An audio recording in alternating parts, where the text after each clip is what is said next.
nggak bisa dibalas. Terima kasih Tuhan. Haleluya, haleluya. Haleluya. Betapa besar kasih-Mu Bapa di surga, pengorbanan yang termulia. Amin. Dengan darah yang mahal, Engkau menebus kami dari cara hidup kami yang sia-sia.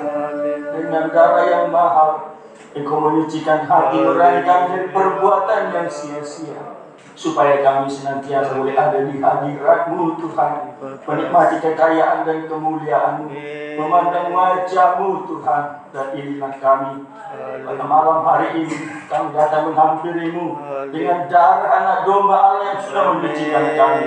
Engkau Allah yang mengasihi kami. Urapi kami semuanya, meninggikan memuliakan Engkau Tuhan. Layankan kami di hadirat-Mu. Urapi kami hamba-hamba-Mu yang Tuhan percayakan melayani, mulai dari pemimpin puji-pujian, para pemain musik, operator MC di proyektor. Biarlah Engkau pakai urapi kami dengan kuasa-Mu. Amin. Dan hamba-Mu yang Tuhan percayakan menyampaikan firman Tuhan, biarlah Engkau berkarya melalui lidah bibir-Mu hamba-Mu Tuhan, menyatakan kasih-Mu di tengah-tengah kami pada hari ini, mempersiapkan kami gereja-Mu di akhir zaman ini untuk layak menyongsong kedatangan Tuhan. Perlengkapi hamba-Mu Tuhan dengan kuasa-Mu, perlengkapi hamba-Mu Tuhan dengan limpah firman Tuhan yang disingkapkan rahasianya. Dan kami sungguh diberkati malam hari ini. Saudara-saudara kami dalam perjalanan menuju kami juga Tuhan tolong bersama-sama kami memuliakan Engkau. Saudara-saudara kami halangan datang, Engkau juga menolong mereka.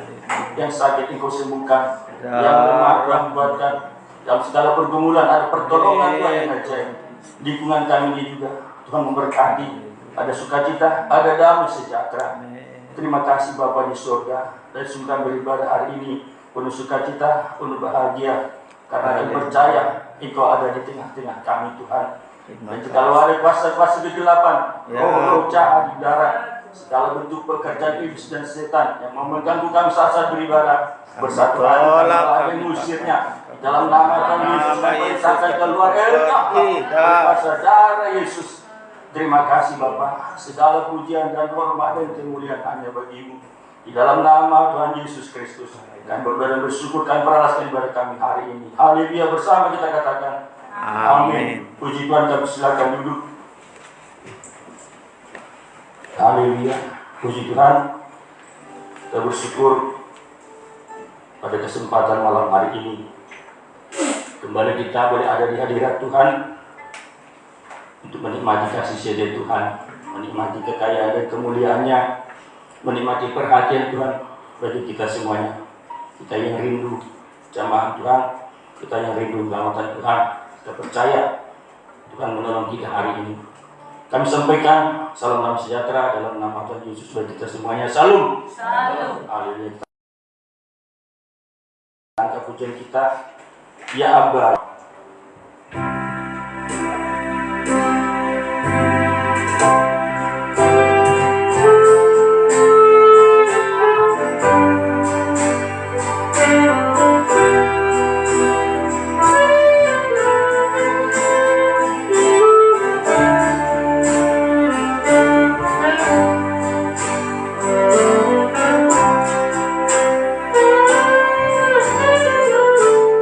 Ya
Kau sanggup mengerjakan perkara yang ajaib, tak ada yang mustahil bagimu.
Haleluya, puji Tuhan.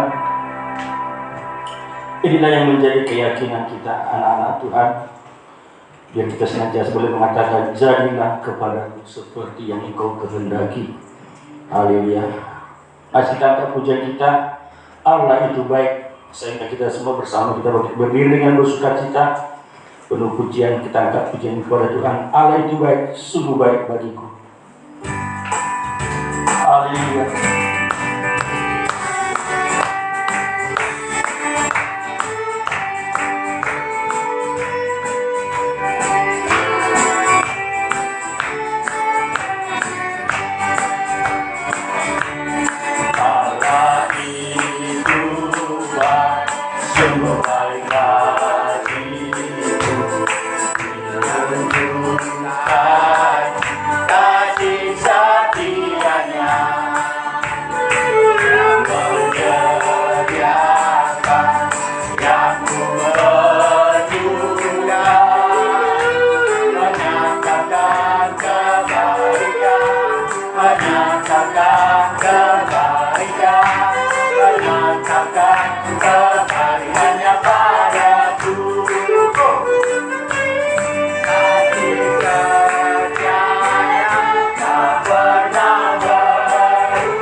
persilakan duduk.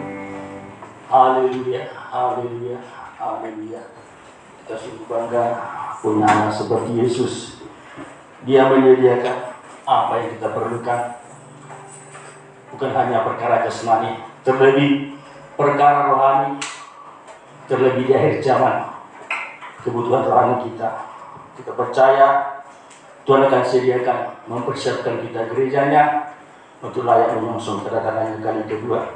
Haleluya. Masih tangkap pujian kita, kusedia untuk mengabdi. Haleluya.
biar kesempatan malam hari ini kita boleh rasakan jamahan kuasa Tuhan lewat firman pengajarannya yang sungguh memberkati kita hari ini. Sehingga kita semua bersama kita bangkit berdiri, tangga pujian kita untuk kita sambut firman Tuhan. Kuasailah Tuhan.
Demi kepentingan pembentukan tubuhmu. Jika hidupku lengkapi dengan lagu penuhkan apa yang limpahan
firman-Mu.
Sepanjang hari Engkau selalu melindungi kami, memberkati setiap pekerjaan kami Bapa. Pada malam hari ini Tuhan kami datang ke hadirat-Mu, memuliakan nama-Mu. Bahkan sekali lagi Tuhan kami persiapkan hati dan pikiran kami Tuhan, supaya kami dibentuk oleh firman-Mu Tuhan. Karena kami akan percaya bahwa firman-Mu adalah kekuatan kami Tuhan dalam hidup kehidupan kami sehari-hari. Terima kasih Bapak, terima kasih Tuhan Yesus, biarlah Engkau urapi kami semua yang ada di tempat ini, mulai dari yang termuda hingga yang tertua. Terima kasih Bapak, kami siap untuk mendengarkan firman Tuhan. Dalam nama Tuhan Yesus Kristus kami bersyukur dan berdoa. Haleluya. Amin. Di nama Tuhan, kembali ke saudara dulu.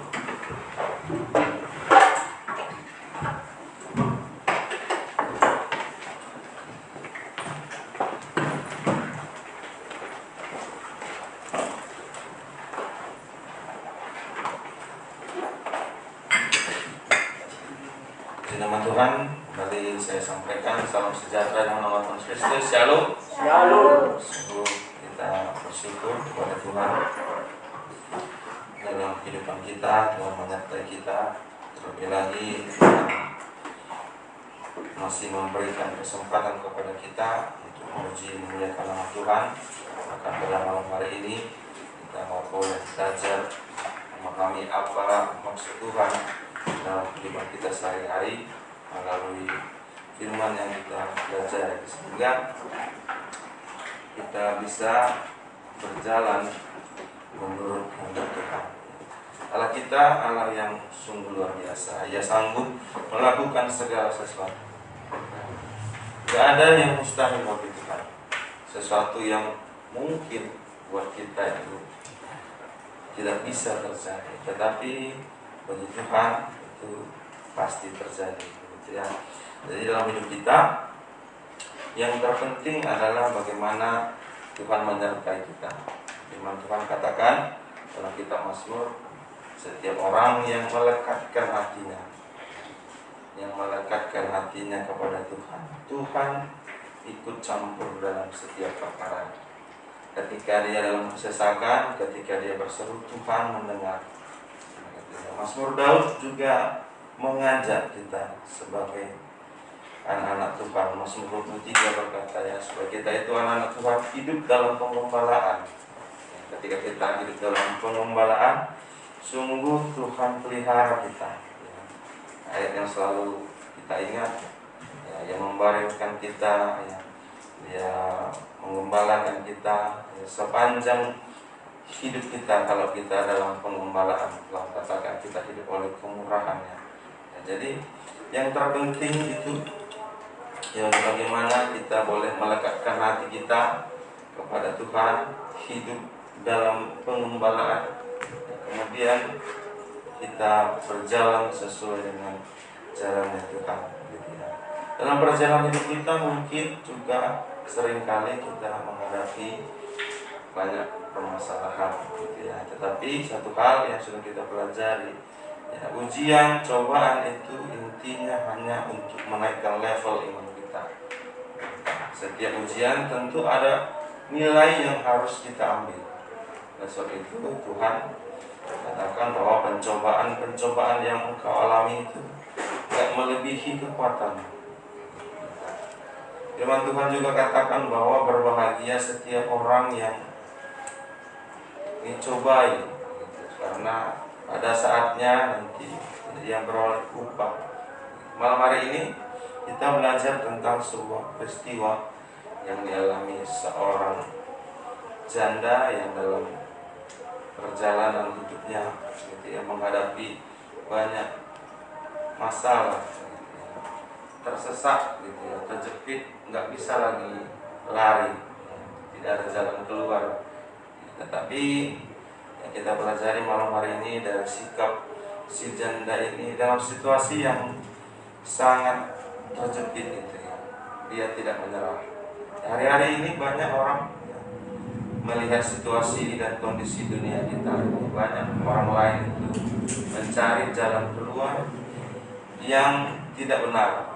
Bahkan ada juga tidak mencari jalan keluar tetapi menyerah. Banyak sekali itu. Di pemberitaan ada yang bunuh diri, ada saling membunuh.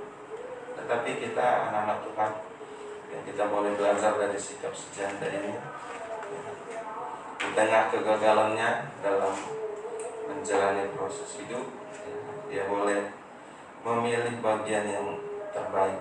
Mari kita pelajari malam hari ini 2 Raja-Raja pasal yang keempat, ayat yang sudah seringkali kita baca dan kita hafal ceritanya, tetapi tidak mengapa, supaya kembali mengingatkan kita, menguatkan kita, supaya kita bisa belajar ketika kita sedang menghadapi masalah.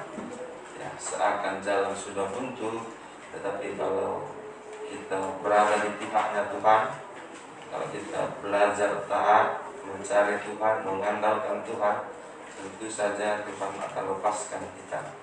Ya, mari kita baca 2 Raja-Raja pasal yang keempat, dimulai ayat yang pertama sampai nanti ayat yang ke-7. 2 Raja-Raja 4 ayat pertama sampai ayat yang ke-7. Kalau sudah menemukan, kita baca bersama-sama. 1, 2, 3, ya. Salah seorang dari istri-istri Nabi menunjukkan halnya kepada Elisa sambil berseru, "Hambamu suamiku sudah mati, dan engkau ingin tahu bahwa hambamu itu takut akan Tuhan. Tetapi sekarang penagih hutang sudah datang untuk mengambil kedua orang anakku menjadi budaknya." Jawab Elisa kepadanya, "Apa yang dapat kuperbuat bagimu? Beritahukanlah kepadaku apa-apa yang kau punya di rumah." Berkatalah perempuan itu, "Hambamu ini tidak punya suatu apapun di rumah, kecuali sebuah buli-buli berisi minyak." Lalu berkatalah Elisa, "Pergilah, mintalah bejana-bejana dari luar, daripada segala tetanggamu, bejana-bejana kosong, tetapi jangan terlalu sedikit. Kemudian masuklah, tutuplah pintu sesudah engkau dan anak-anakmu masuk. Lalu tuanglah minyak itu ke dalam segala bejana. Mana yang penuh, angkatlah." Pergilah perempuan itu daripadanya, ditutupnya pintu sesudah dia dan anak-anak masuk. Dan anak-anaknya mendekatkan bejana-bejana kepadanya, sedang ia terus menuang. Ketika bejana-bejana itu sudah penuh, berkatalah perempuan itu kepada anaknya, "Dekatkanlah kepadaku sebuah bejana lagi." Tetapi jawabnya kepada ibunya, "Tidak ada lagi bejana." Lalu berhentilah minyak itu mengalir. Kemudian pergilah perempuan itu memberitahukan kepada Abdullah, dan orang itu berkata, "Pergilah, jualah minyak itu, bayarlah hutangmu, dan hiduplah dari belinya, engkau serahkan anak-anakmu." Ya, puji nama Tuhan. Kita sudah membaca firman Tuhan ini. Kalau kita sudah baca tadi, tentu kita tahu bahwa si perempuan ini mengalami kegagalan dalam hidupnya. Artinya suaminya meninggal, kalau yang lain mungkin meninggalkan harta benda, tetapi ini meninggalkan hutang. Artinya dalam hidupnya dia tentu sudah gagal. Bahkan anaknya, anak-anaknya itu sudah ingin diambil menjadi budak. Tentu ini situasi yang sangat buruk sekali. Tetapi dia mengambil langkah yang benar. Kita mungkin dalam hidup kita sehari-hari begitu banyak kegagalan yang kita alami. Tetapi satu hal yang harus kita ingat, bahwa kegagalan apapun yang terjadi dalam hidup kita, kalau kita datang bersama Tuhan, kepada Tuhan, Tuhan tak akan biarkan kita tergeletak. Nah, ini memang sebuah kesalahan dalam rumah tangga, tapi kita tidak bahas itu ya. Hutang, hutang sehingga anak harus jadi budak. Kita tidak bahas itu, tetapi hal yang benar ketika menghadapi situasi. Yang pertama, memang si janda ini di tengah situasi yang sangat memilukan. Andai kita boleh masuk dalam situasi ini, banyak orang mungkin sudah mengambil jalan pintas, ada yang bunuh diri kan, atau ada yang lari kah, ada yang mencuri kah, atau ada banyak hal yang negatif. Tetapi si perempuan ini tidak melakukan hal itu. Kemudian dia tidak putus asa. Nampak dia memang seorang istri hamba Tuhan begitu ya. Dia tadi bilang bahwa istri seorang nabi begitu ya.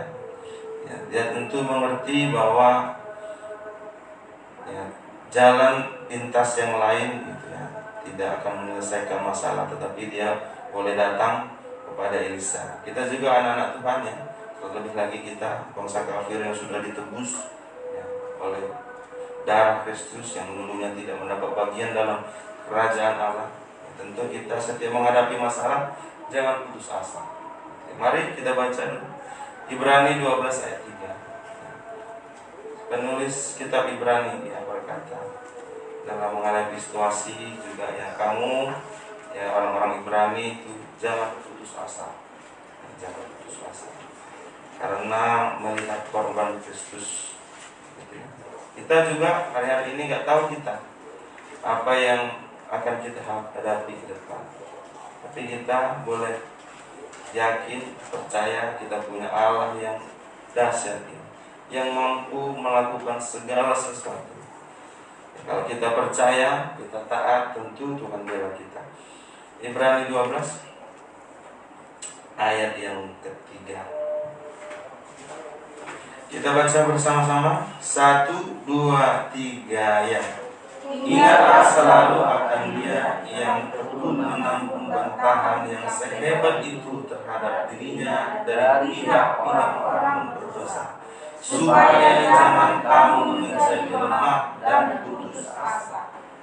Tuhan sudah banyak menanggung derita. Ayat mencatat, ingat selalu akan Dia. Jadi dalam menghidupi kehidupan kita, ayo jangan lemah, ya, jangan putus asa. Andalkan Tuhan dalam kehidupan kita sehari-hari. Kita kembali ke dua raja tadi. Ketika menghadapi situasi itu, si perempuan tadi, si janda tadi ya, tidak putus asa, tetapi dia datang kepada orang yang tepat ya, orang yang tepat. Ayat 1, kita kembali ke dua raja-raja tadi ya, ayat mencatat bahwa ayat kedua itu si janda itu ya, datang kepada Elisa. Datang kepada Elisa. Elisa itu memiliki arti nama bahwa Allah lah keselamatan. Berarti memang dia datang pada pribadi yang tepat ketika kita ada masalah. Pertanyaannya adalah siapa yang kita temui? Seringkali sudah pun terdesak sekali, kita tetap juga menomor sekiankan Tuhan. Tetapi ini si janda ini dia datang kepada Elisa. Ayat 1 tadi mengatakan, salah seorang dari istri-istri para nabi mengadukan halnya kepada Elisa sambil berseru, hambamu suamiku sudah mati dan kau ini tahu bahwa hambamu itu takut akan Tuhan, tetapi sekarang penagih hutang sudah datang untuk mengambil kedua orang anakku menjadi budaknya. Dalam kehidupan kita sehari-hari, ketika kita mengalami situasi yang tidak baik, gitu ya, kita boleh tiru ya, teladan dari si janda ini. Di tengah kegagalannya, ya, dia boleh datang kepada Tuhan. Firman Tuhan juga mengatakan, ayat yang sangat terkenal sekali, Tuhan katakan, marilah kepadaku, marilah kepadaku, semua yang berletih lesu dan berbeban berat. Sudah ada tawaran untuk kita. Ketika kita ada masalah, Tuhan sudah bilang, ayo mari datang pada Tuhan. Yang sikap kita yang salah, kita enggan menerima ajakan itu. Tuhan sudah katakan, marilah semua yang berletih lesu dan berbeban berat. Coba kita baca supaya menguatkan kita ketika kita sedang dalam situasi yang tidak baik. Ayo ingat, Tuhan katakan, ayo datang sama Tuhan. Bukan kita malah lari dari Tuhan. Sering kali di zaman sekarang ini ya, ketika ada masalah itu gereja yang jadi sasaran, hamba Tuhan yang jadi sasaran. Ada masalah sedikit, udah nggak gereja lagi. Ada masalah sedikit, udah nggak gereja lagi. Tuhan yang salah. Kita nggak mau seperti itu. Ketika ada masalah apapun yang terbenak di pikiran kita, ya, beban apapun, kecil atau besar, ingat Tuhan sudah katakan, mari datang padaku. Kita baca bersama-sama Matius 11 ayat 28. Sudah sekali kali kita baca sampai ayat yang ke-30. Sampai ayat yang ke-30. Matius 11 28, 29 dan 30. Ayat sudah sering kali kita hafal. Mari kita baca bersama. 1, 2, 3, ya. Marilah kepadaku semua yang letih lesu dan berbeban berat, aku akan menerima kelegaan kepadamu. Pikulah yang kupasang dan belajarlah padaku, karena aku lemah lembut dan rendah hati, dan jiwamu akan mendapat ketenangan. Sebab yang kupasang itu enak dan bebanku ringan. Ya, Tuhan sudah tawarkan kepada kita, ajak kita ketika kita menghadapi situasi yang tidak baik, ya, sedang letih, lesu, berbeban berat. Ayo jangan malah kabur dari Tuhan, tetapi justru menerima panggilan Tuhan itu. Ini yang dilakukan si janda tadi ketika situasi yang sangat buruk itu. Bisa saja dia mencari jalan keluar yang lain, tetapi atau dia minta tolong pada yang lain, tetapi dia mengambil keputusan yang tepat. Makanya dalam proses hidup kita, mengambil keputusan itu yang sangat sulit. Si perempuan tadi mengambil keputusan datang kepada Tuhan, ya, meminta pertolongan kepada Tuhan. Itu yang pertama. Kalau ada masalah, beban berat di hati atau apapun yang terjadi dalam hidup kita, ayo ambil keputusan yang tepat, datang pada Tuhan. Itu poin yang pertama. Poin yang kedua, si perempuan itu menyerahkan segala sesuatu yang ada padanya. Jadi dia memang sudah berikan semua, sudah tidak ada sesuatu lagi yang ditutupi. Ya, datang sama Tuhan, jangan hanya sembunyikan, tetapi menyerahkan segala sesuatu. Si Elisa katakan, apa yang ada padamu, bawa apa yang ada padamu. Enggak ada lagi yang dia punya selain dari buli-buli berisi minyak. Ketika kita sudah serahkan ke seluruh hidup kita, kita sudah serahkan seluruh hidup kita, sesuatu yang enggak mungkin tentu terjadi buat Tuhan. Kita ingat cerita bahwa Tuhan Yesus ingin memberi makan 5.000 orang. Yang ada pada mereka hanya 5 roti dan 2 ikan. Itu saja. Tetapi ketika sudah diserahkan segala sesuatu yang dimiliki, tentu ada mujizat. Hari-hari ini juga kita, ketika kita menghadapi situasi yang tidak baik, ayo kita menyerahkan hidup kita. Jangan ada yang tersembunyi. Ada dosa yang diselesaikan, dosa kepada Tuhan, kepada sesama, ayo minta ampun, sehingga mujizat tidak terhalang. Ya, itu si perempuan tadi, dia jujur. Ayat 2 saya bacakan. Jawab Elisa kepadanya, apakah yang dapat kau perbuat bagimu? Beritahukanlah kepadaku apa-apa yang kau punya di rumah. Berkatalah perempuan itu, hambamu ini tidak punya sesuatu apapun di rumah kecuali sebuah buli-buli berisi minyak. Itu memang sudah dia terdesak sekali. Hanya itu saja harapannya. Kita juga, apapun yang terjadi dalam hidup kita, ayat ini mengajarkan kita supaya kita menyerahkan segala sesuatu sama Tuhan. Kalau menggunakan pengetahuan, sampai di mana? Kalau mengandalkan kekuatan kita, banyak lebih kuat. Mengandalkan orang lain, gitu ya, apa istilah sekarang, dating, nggak bisa menyelamatkan kita. Tetapi kita itu punya sesuatu yang lebih besar dari segalanya, yaitu Tuhan kita. Hari-hari ini dunia menawarkan begitu banyak asuransi, jaminan, jaminan kesehatan, jaminan akhir tua, jaminan apa lagi begitu. Yang tidak salah. tetapi seringkali justru lupa dengan jaminan hidup kekal. Orang berlomba-lomba bayar jaminan.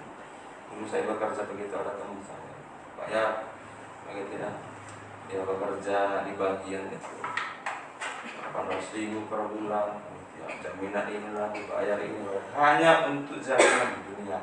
Tetapi seringkali ya ada jaminan yang sudah nyata kita lupa. Mari kita hari-hari ini kalau kita mau Tuhan jamin hidup kita belajar untuk menyerahkan segala sesuatu ke dalam tangan Tuhan. Itu ya poin kedua. Ketika kita ingin lepas dari setiap permasalahan kita, datang pada orang yang tepat. Ayo kedua, serahkan seluruh hidup kita. Jujur di hadapan Tuhan apa saja yang kita punya. Yang ketiga itu ayat yang ketiga dari 2 Raja-Raja 4. Kita baca bersama-sama 2 Raja-Raja 4 ayat yang ketiga. 1, 2, 3 ya. Lalu berkatalah Elisa, pergilah, mintalah bejana-bejana dari luar daripada segala tetanggamu, bejana-bejana kosong, tetapi jangan terlalu sedikit. Jadi dia diberikan sebuah perintah untuk meminta bejana. Artinya ini dia harus punya relasi yang baik. Dia dituntut untuk berdamai dengan orang-orang di sekitarnya, tetangganya kan, ya, saudaranya kan. Karena minta kalau tidak berdamai bagaimana? Artinya si perempuan ini harus menyelesaikan permasalahan dengan orang-orang di sekitarnya. Mungkin dia punya utang, ada yang membuat tidak enak di hati. Dia harus menyelesaikan semua. Meminta sesuatu kepada orang yang tidak punya hubungan baik itu susah. Makanya kita anak-anak Tuhan. Tuhan ajarkan kita itu, berusahalah berdamai dengan semua orang, dengan tetangga, dengan saudara, dengan siapa saja. Jangan kita 3 kali macam ibadah, tahu orang pengajaran, begitu. Tetangga pun gak akur, dipertanyakan, dengan saudara pun gak akur.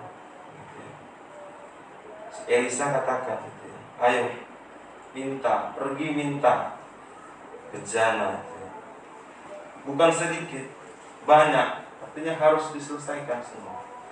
Ya, berdamai dengan semua orang. Ayo kita baca Ibrani 12 ayat 14. Penulis Ibrani sekali lagi mengingatkan kepada orang-orang Ibrani, kepada kita khususnya juga orang Ibrani rohani, anak-anak belajar Allah yang sudah ditebus dengan darahnya. Ayo kita belajar hidup damai dengan semua orang. Jangan dengan teman segereja. Dulu saya waktu di pelayanan juga praktek begitu, iri-irian. Ada yang ini gak gereja, kenapa gak gereja? Si anu. Jadi kita sebagai anak-anak Tuhan, lagi yang sudah hidup dalam pengajaran, nampak sekali kalau sudah tidak berdamai dengan orang lain, terkhusus tetangga yang nampak setiap hari itu ya. Kalau nggak akur, apalagi dengan saudara juga, waduh, sungguh dipertanyakan. Ayo Ibrani 12 ayat 14.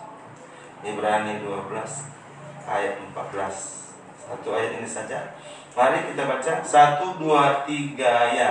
Berusahalah hidup damai dengan semua orang dan kejarlah kekudusan, sebab tanpa kekudusan tidak seorang pun akan melihat Tuhan.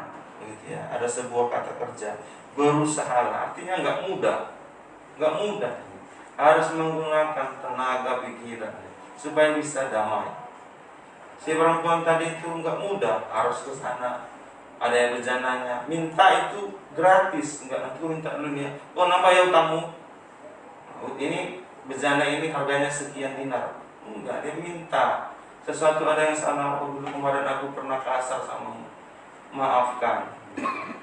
Sudah selesai, ya apa yang butuh? Wah, butuh saya bejana. Bisa nggak minta tolong? Kita juga anak-anak Tuhan. Jauhkan diri kita dari perselisihan. Jangan sempat hati kita itu dendam, benci, iri. Itu sakitnya lebih parah. Iri. Tetapi dimanapun kita tinggal, dimanapun kita berada, ingat bahwa orang di sekitar kita itu pemberian Tuhan. Pemberian Tuhan. Orang di sekitar kita itu juga pemberian Tuhan, yang sengaja tanpa kita sadari juga membentuk karakter kita. Amsal mengatakan juga begitu, besi menajamkan besi, manusia menajamkan manusia. Orang-orang sekitar kita itu pemberian Tuhan, ingat. Sehingga kalau kita ingat, oh dia ini ya saudara saya, teman saya, adik saya, ya, suami istri saya, ini pemberian Tuhan. Sehingga saya harus belajar damai, sehingga tercapai kekudusan. Si perempuan tadi, ya, dia berdamai dengan orang. Yang keempat, yang pertama tadi datang pada orang yang tepat, kedua diserahkan seluruh hidup kita, ketiga ya belajar, berusaha hidup damai. Yang keempat, sudah datang sama Tuhan, serahkan hidup berdamai, baru selanjutnya boleh berdoa. Ini kita enggak berdoa terus ya, lupa berdamai dengan orang. Mari kita baca ayat keempat tadi. Ayat keempat tadi, setelah disuruh Elisa ya pergi minta bejana sama orang-orang di sekitar. Kemudian dia katakan, ayo tutup pintu rumahmu. Ya. Ayat keempat saya bacakan, 2 Raja-Raja 4 ayat 4. Kemudian masuklah, tutuplah pintu sesudah engkau dan anak-anakmu masuk. Lalu tuanglah minyak itu ke dalam segala bejana. Mana yang penuh, angkatlah. Ya, secara rohani artinya Matius ayat 6 itu mengatakan, ya, kalau kita berdoa, ya, tutup pintu masuk ke kamarmu. Ya. Jadi dalam hidup kita juga ingat bahwa setelah kita datang sama Tuhan, gerakan hidup kita, senjata utama kita dalam menghadapi setiap persoalan kita itu doa.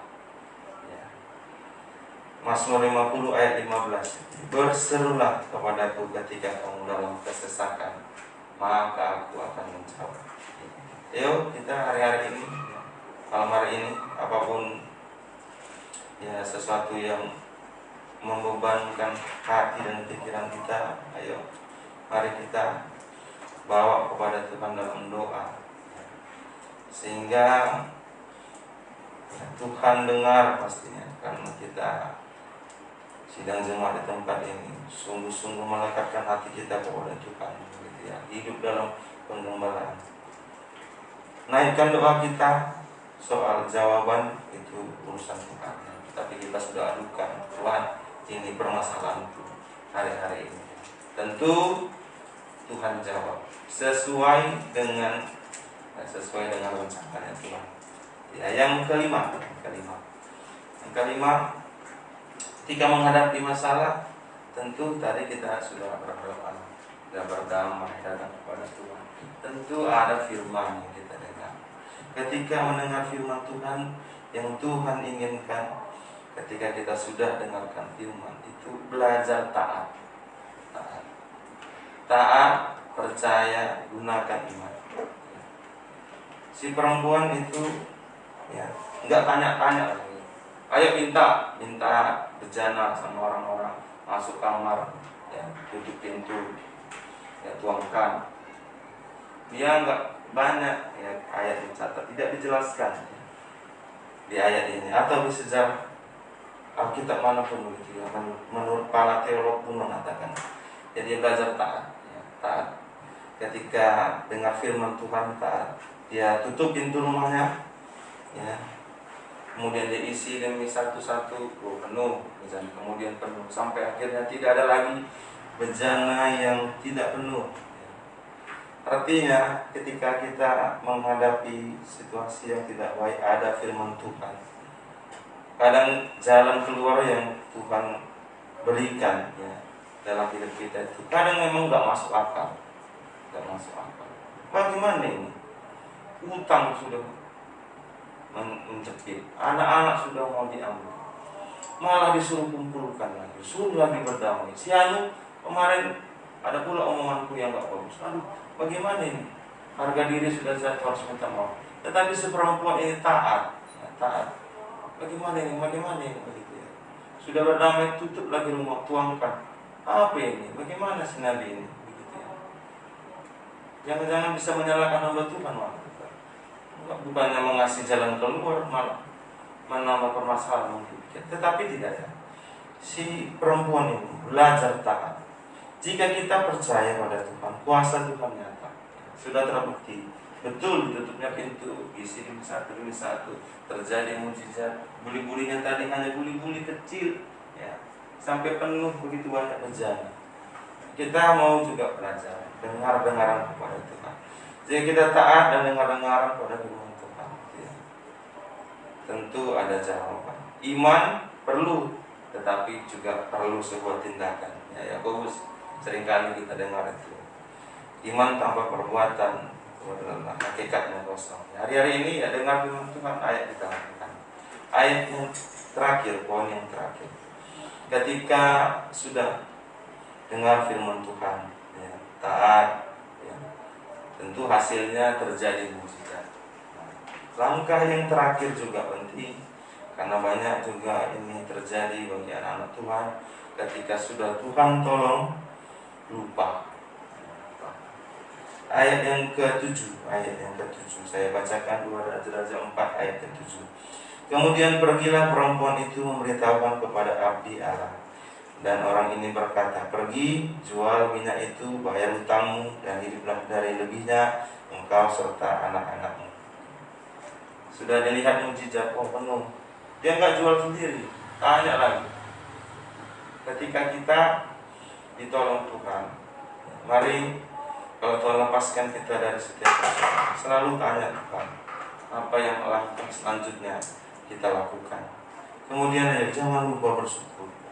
Jangan lupa bersyukur. Si perempuan ini, ya, ketika terjadi mujizat di tengah-tengah hidupnya, dia datang kembali kepada si Elisa, datang kembali kepada Tuhan yang menyelamatkan dia, menanyakan sesuatu rencana ke depan, apa yang harus dia lakukan.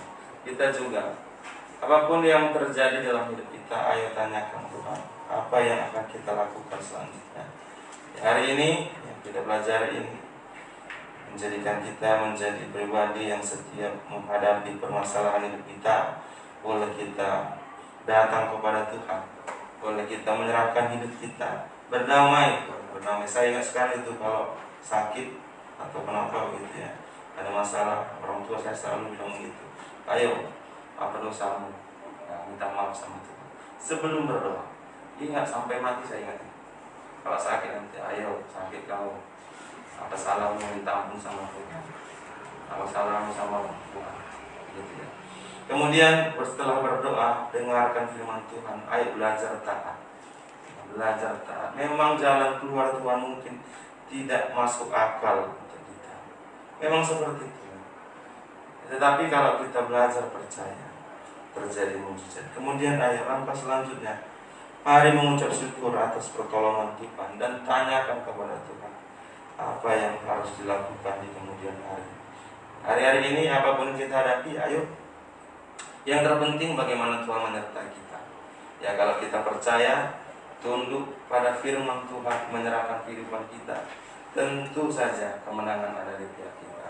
Puji nama Tuhan. Ini menjadi renungan kita malam hari ini.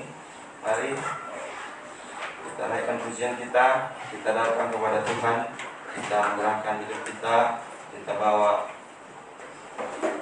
doa permohonan kita. Terlebih lagi, ayo kita ingat bahwa Tuhan hari-hari ini memberkati kita, mencukupkan segala kebutuhan kita, menolong kita tepat pada waktunya. Dan ayo kita serahkan hidup kita, rencana masa depan kita kepada Tuhan. Mungkin berat hari-hari ini hidup kita, atau enggak tahu mau apa yang kita lakukan. Satu hal yang harus kita percaya, kita belajar taat dan tunduk kepada Tuhan. Mari kita naikkan pujian kita, Psalm nomor 37.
Di